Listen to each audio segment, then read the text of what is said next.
Kami bersyukur Tuhan untuk setiap mukjizat yang Kau berikan dalam kehidupan kami, untuk tangan-Mu yang selalu menopang setiap kehidupan kami, penyertaan-Mu yang setia selalu kami pegang dalam kehidupan kami. Haleluya.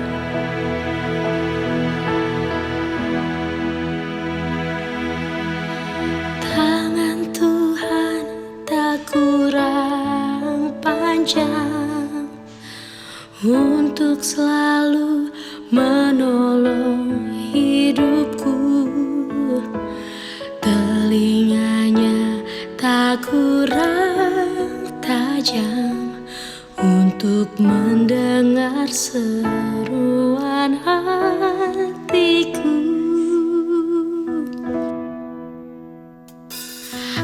Ada mukjizat dalam bersyukur, Engkau tempat perlindunganku Tuhan. Imanku tetap teguh dalam-Mu, ku menang bersama-Mu.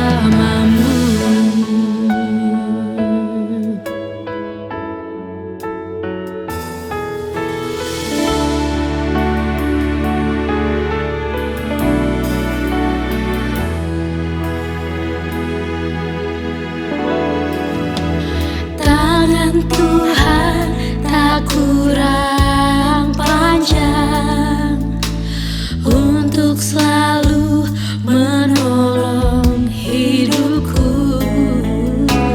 Telinganya tak kurang tajam untuk mendengar seruan hatiku.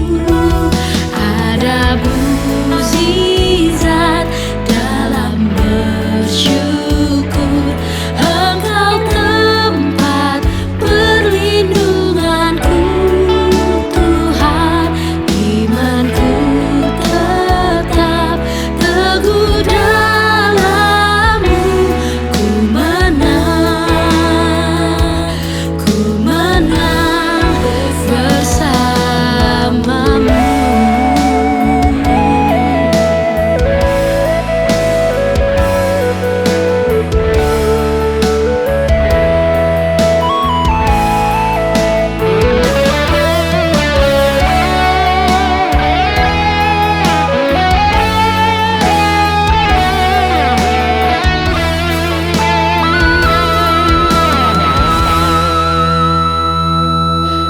Ada mukjizat dalam bersyukur, Engkau tempat perlindunganku Tuhan. Imanku tetap teguh dalam-Mu, ku menang, aku menang.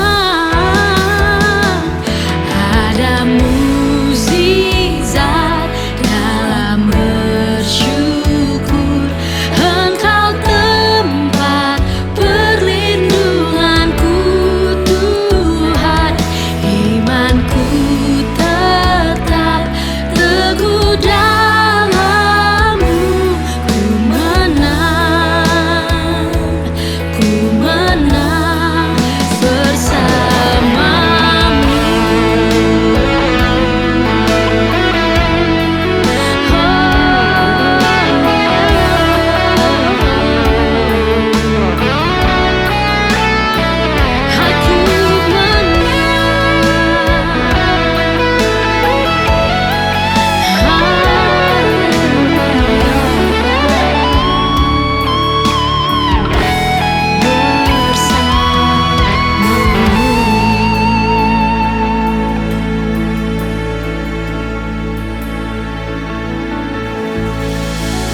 keyakinan di dalam hati,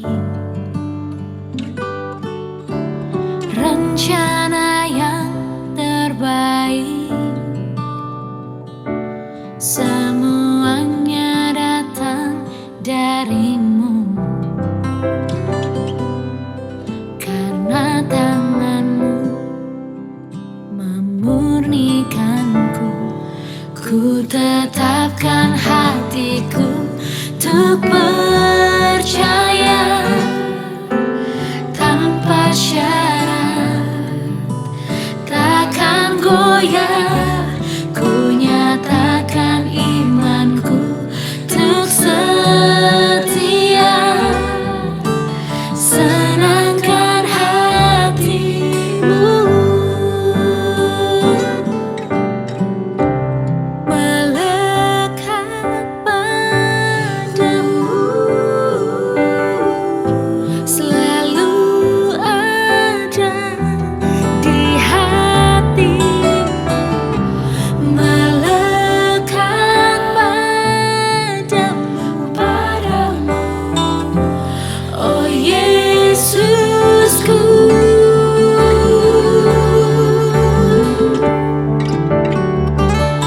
Ku tetapkan hatiku untuk percaya tanpa syarat, takkan goyah. Ku nyatakan imanku untuk setia, senangkan hatimu, senangkan hatimu.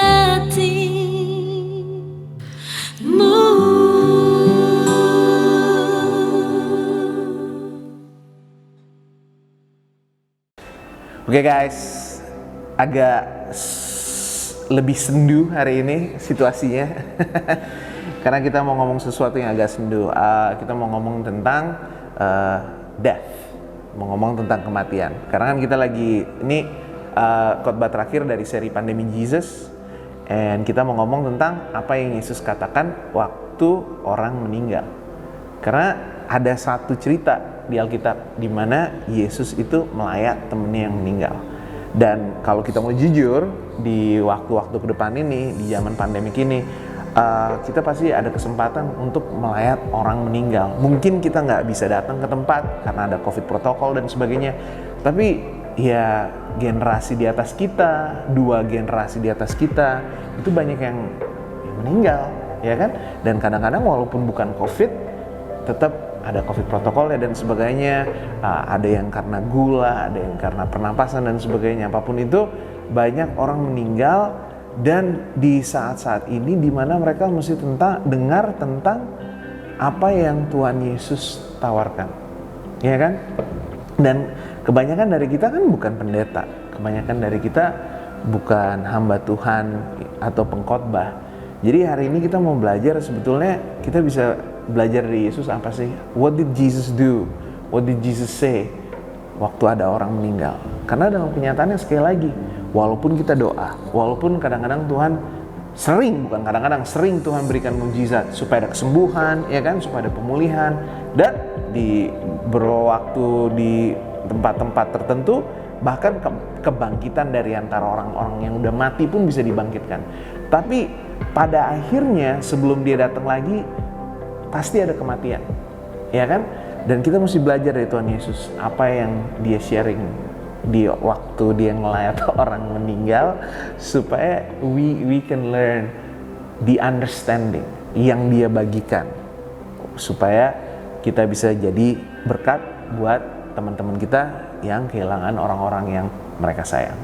Oke? Dan pasti semuanya tahu kan, kita ngomong ceritanya siapa? Kita ngomong tentang ceritanya Lazarus. Lazarus was a friend of Jesus, dan dia itu punya 2 sisters, Mary and Martha. Jadi tahu-tahu nggak ada angin, nggak ada apa, Lazarus sakit. Dan jangankan zaman itu, zaman sekarang juga banyak kan yang tahu-tahu sakit, tahu-tahu meninggal. Itu tuh banyak gitu loh in this world. Oke? Nah, apalagi pada zaman itu. Jadi tahu-tahu udah sakit, dan sakitnya tuh langsung ngedrop, langsung parah. Dan mereka, kedua sister ini, Mary and Martha, mereka minta gitu supaya Yesus datang untuk sembuhkan. Sekali lagi, untuk apa? Sembuhkan. Kenapa? Karena menurut mereka ya mesti buru-buru nih Yesus datang. Karena kalau enggak meninggal. Dan menurut mereka ya kalau meninggal, ya meninggal. Ya. Pertama yang kita mesti ingat adalah bahwa mereka ini adalah orang-orang percaya. Mereka ini orang-orang Yahudi. Mereka bukan orang Romawi. Mereka bukan orang yang pagan. Bukan orang-orang yang nggak tahu apa firman Tuhan. Oke, mereka mengerti kok bahwa ada kebangkitan orang mati. Makanya waktu Yesus tanya, Martha, apakah kamu percaya akan kebangkitan orang mati? Dia bilang, yes, saya percaya kalau misalnya kehadiran Tuhan datang pada hari akhirnya, pada penghakiman itu, maka ada kebangkitan daripada orang mati. Tapi di situ Yesus bilang, Aku adalah kebangkitan dan yang hidup. Barang siapa percaya kepadaku, ia akan hidup walaupun ia sudah mati. Jadi sekali lagi, waktu mereka minta Yesus datang, ayo Yesus datang, tolong datang, tolong. Jangan sampai dia mati. Yesus bilang apa? It's okay, it's not a problem. Murid-muridnya pada bingung, semuanya pada tanya, Yesus ayo dong, go there quickly, sebelum dia mati, sebelum semuanya itu selesai. Karena mau itu sakitnya parah, nggak parah, mau sakitnya lama ataupun cepat, if it's dead, kalau orangnya udah mati, it's over. Tapi Yesus, it doesn't seem like it's over for Jesus. Kayaknya belum selesai gitu ceritanya. Dia santai, dia bilang, tenang, belum waktunya. Jadi waktu mereka buru-buru minta Yesus datang, Yesus nggak terburu-buru, ya. By the way, that's a theological thing. Itu sesuatu poin teologi you guys have to understand. Pernah lihat Yesus lari nggak? Ada nggak pernah dibilang? Ada dua hal Yesus nggak pernah lakukan. Yesus nggak pernah lari, Yesus nggak pernah ketawa. Oke, itu nggak ada di Matius, Markus, Lukas, Yohanes. Saya percaya Yesus nggak pernah lari karena dia nggak pernah telat. Amin. Dan Yesus belum ketawa sampai dia datang kedua kalinya. Amin. Alright, tapi di sini dia nggak keburu-buru, dia nggak lari. Yang lain bilang, should we go? Kalau meninggal gimana? Kalau telat gimana? Yesus nggak, Yesus santai aja. And then Jesus went there, dan benar udah meninggal, ya kan? Tapi sekali lagi, kalau sama Yesus, death is not the end. Di kitab Yohanes, ada mati, ada hidup. Ada terang, ada gelap. Ada kekal, ada fana. Dan di sini Yesus tunjukkan bahwa di dalam Dia ada hidup yang kekal. Kita ngomong hidup yang kekal itu di firman Tuhan di kitab Matius, Markus, Lukas, Yohanes. Yang paling sering ngomong tentang hidup yang kekal itu Yohanes. Dan di situ di dalam kitab Yohanes itu Yesus berulang kali bilang, ada hidup ini, ada hidup yang kekal. Ada hidup di dalam tubuh ini, ada di dalam tubuh yang sudah diubahkan oleh Roh, hidup yang kekal. Dan di sini kita bisa lihat bahwa Yesus bilang, tanpa aku, tanpa lahir baru di dalam aku, ya kan Yohanes pasal yang 3, tidak ada hidup yang kekal. There's no eternal life outside of me. You can have life. Dia di Yohanes 15 bilang apa? Engkau bisa berbuah. Tapi buahnya seperti apa? Atau lebih kasar lagi dia ngomongnya gini, I am the vine, you are the branches, without me engkau gak bisa berbuah. Aku anggur pokoknya, dan engkau carang-carangnya. Tanpa aku engkau tidak akan berbuah. Jadi maksudnya apa? If you want eternal life, kalau mau yang kekal, you have to come to me. Tapi yang hidup yang kutawarkan berbeda dengan hidup yang definisi manusia biasa. Jadi maksudnya apa? Jadi Yesus kesitu bilang, I know his body is dead. Tapi di dalam aku adalah kebangkitan. Nah di sini kita mesti pisahin. Mana Yesus, mana kita. Tolong waktu melayat, waktu jenguk orang, waktu mendoakan orang yang baru kehilangan orang, jangan datang terus bilang, tenang dia masih tidur. Bangun. Kecuali dengar dari Tuhan Yesus, please don't do that.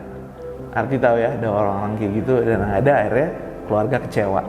Ya kan kita udah lihat teman-teman kita yang dari sama kita Pantekosta, karismatik, mereka lakukan itu, orang-orang pada kecewa. Nah, kenapa? Karena kalau nggak dengar dari Tuhan, jangan lakukan itu. Karena Tuhan Yesus bilang, I'm going to do this. The reason Jesus did that, bukan cuma karena dia mengasihi Lazarus, tapi supaya semua orang tahu bahwa dia ada kebangkitan, ya kan? Dan bahwa dia berbicara dengan otoritas Tuhan. There is a reason why Jesus did it that way. Setuju? Nah, di sini, tapi yang paling penting, kita bisa, walaupun kita nggak bisa bangkitkan seperti Yesus bangkitkan Lazarus, tapi kita bisa ingatkan kepada semuanya bahwa Yesus adalah kebangkitan dan hidup. Sekali lagi, kebangkitan dan hidup. Barang siapa percaya kepadaku, ia akan hidup walaupun ia sudah mati. Jadi menurut Yesus apa? Mati yang badan nih, mati yang tubuh, itu bukan mati roh. Walaupun tubuhnya mati, kalau dalam Yesus, di mana Yesus, there is life. Di situ ada hidup. Berarti apa? Walaupun nafas, walaupun makan, walaupun lari-lari, walaupun loncat-loncat, tanpa Yesus ada hidup nggak? Nggak ada hidup. Jadi hidup yang dia tawarkan, hidup yang kekal, itu tidak bisa di stop oleh mati. That's not the life Jesus is talking about. Karena kalau cuma tentang hidup yang seperti itu, Lazarus mati. Jangankan Lazarus, Petrus mati, ya kan? Paulus mati. Tapi kalau kita berbicara tentang hidup yang kekal, itu cuma ada dengan Yesus. Dan kalau ada Yesus, ada kehidupan. Dan berarti walaupun badannya sudah berhenti bernafas, walaupun dia nggak bisa berdiri lagi, walaupun sudah jadi tulang, walaupun debu kembali jadi debu, bersama Yesus ada hidup. Waktu mama sakit kanker, kan my mom sempat Tuhan izinkan sembuh. 1 tahun, 2 tahun, 3 tahun, 4 tahun, tapi tahun kelima datang lagi, tahun ke-6 datang lagi, dan gak lama kemudian she passed away. Dan waktu itu tuh mama tuh sampai nangis. Tentunya dia kesakitan, tentunya dia ketakutan dan sebagainya. Tapi salah satu yang dia itu sedih adalah bahwa dia nggak bisa jadi kesaksian. Jadi waktu dia itu terima kesembuhan yang pertama kali, dia itu bersaksi di mana-mana dia terima kesembuhan daripada Tuhan Yesus. Nah, dia takut kalau dia kena lagi dan meninggal sebelum dia usianya 60, 70 dan sebagainya. Dia takut bahwa orang-orang yang udah terima Tuhan Yesus, dia itu bakal bilang, oh tuh kesaksiannya bohong atau kesembuhannya bohong. Terutama saudaranya dia sendiri, karena my mom kan bukan dari orang Kristen, dia nggak lahir sebagai orang Kristen di keluarga Kristen.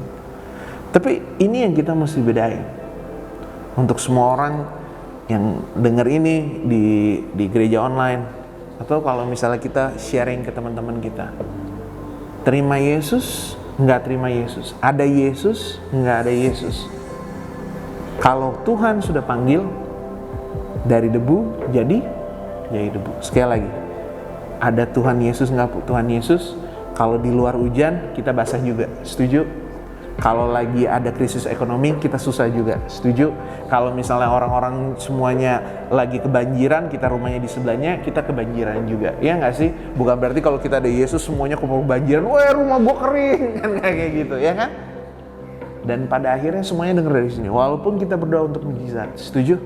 Walaupun kita berdoa untuk kesembuhan, walaupun kita berdoa untuk segala sesuatunya, kalau Tuhan sudah panggil, kalau memang waktunya dari debu jadi debu.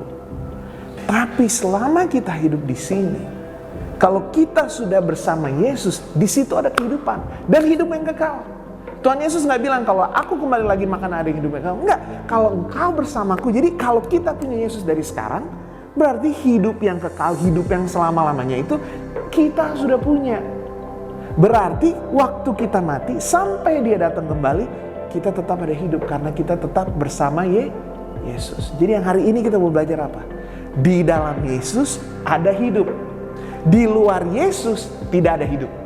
Mau lo nafas, mau lo punya duit, mau lo bisa lari, you can have sex, you can do all these things. Kalau nggak ada Yesus, maka hidup bukan hidup yang kekal. Walaupun lo nafas, walaupun lo lakukan semuanya. Tapi bersama Yesus, walaupun semua orang, semua dokter bilang sudah mati, Walaupun udah masuk kubur, udah ditutup di peti, udah digali kuburnya, masuk dan ditutup pakai tanah, mau udah dibakar, mau udah apapun. I don't know what people do with funerals around the world. Tapi kalau dia dalam hidupnya dia bersama Yesus, maka pada akhirnya dia akan selalu bersama Yesus. Dan di dalam Yesus sekali lagi ada hidup. Bukan cuma hidup yang biasa, tapi hidup yang jadi Indri kalau misalnya ketemu sama orang yang lagi meninggal, bilang aja, gue nggak tahu dia tuh sekarang lagi ngapain, apa rohnya, gue secara teologi nggak ngerti. Badannya mati tapi rohnya, jiwanya gue nggak ngerti. Tapi yang gue tahu cuma satu, kalau dia di dalam hidup yang ini bersama Yesus, berarti dia sekarang hidup dalam Yesus walaupun badannya udah mati. Setuju? It's not high theology, guys. Ini bukan teologi yang wah bagaimana, tapi ini teologi yang penting. Karena untuk orang Kristen yang ini harus kita belajar. Semua yang percaya Kristus, kita ngomong orang Kristen, semua yang percaya Yesus, mau pakai salib, pakai jilbab, ya kan, mau baju putih, baju merah, serah.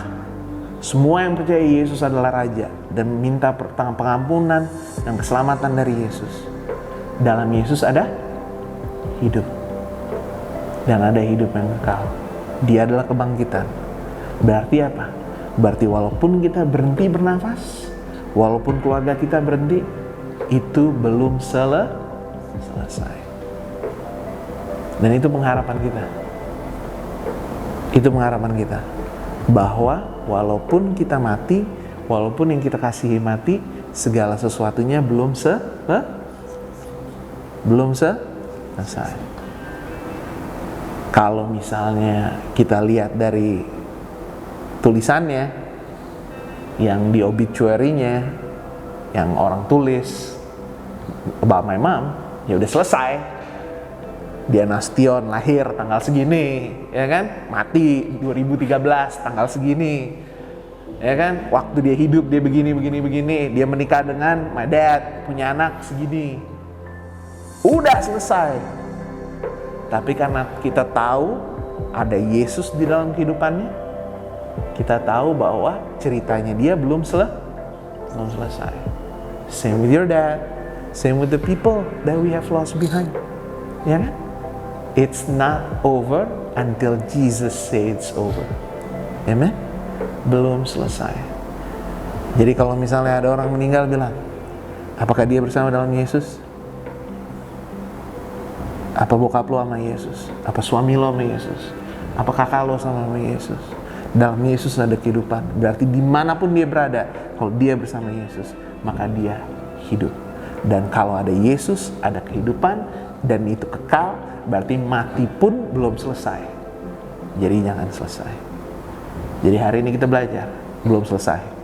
Oke? Belum selesai. Dalam Yesus selalu ada pengharapan. Dan kalau kita mau bikin gampang, nggak terlalu ngomong teologi, pengharapan itu kita bisa rangkum 2 kata terakhir itu. Belum selesai, itu pengharapan. Kapan pengharapan itu habis? Waktu udah selesai. Kan Paulus bilang, pada akhirnya iman, pengharapan, dan kasih. Tapi pada akhir-akhirnya cuma ada kasih. Karena iman sudah terpenuhi dan pengharapan sudah selesai. Itu pengharapan kita sebagai orang Kristen. Mau COVID, nggak COVID, hidup, mati, no problem.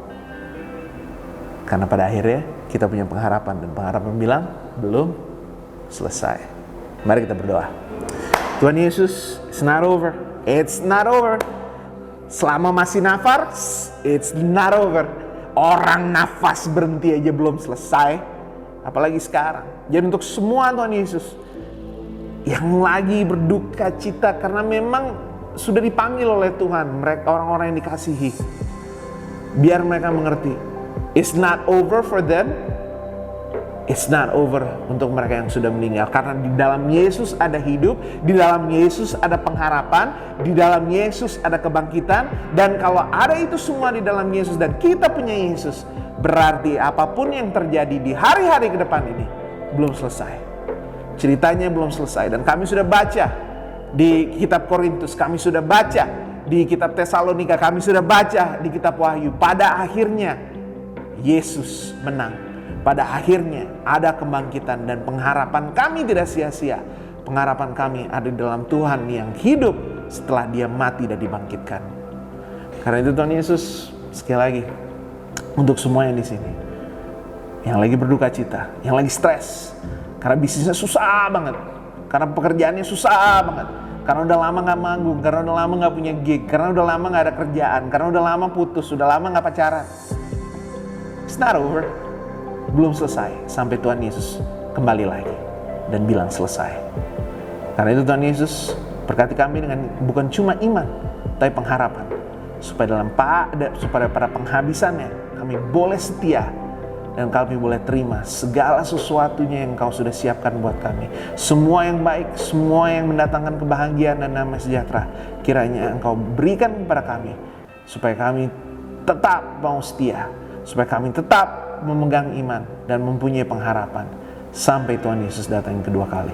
Jaga kami, jaga keluarga kami, jaga gereja kami, dan jaga semua orang-orang yang kami kasih.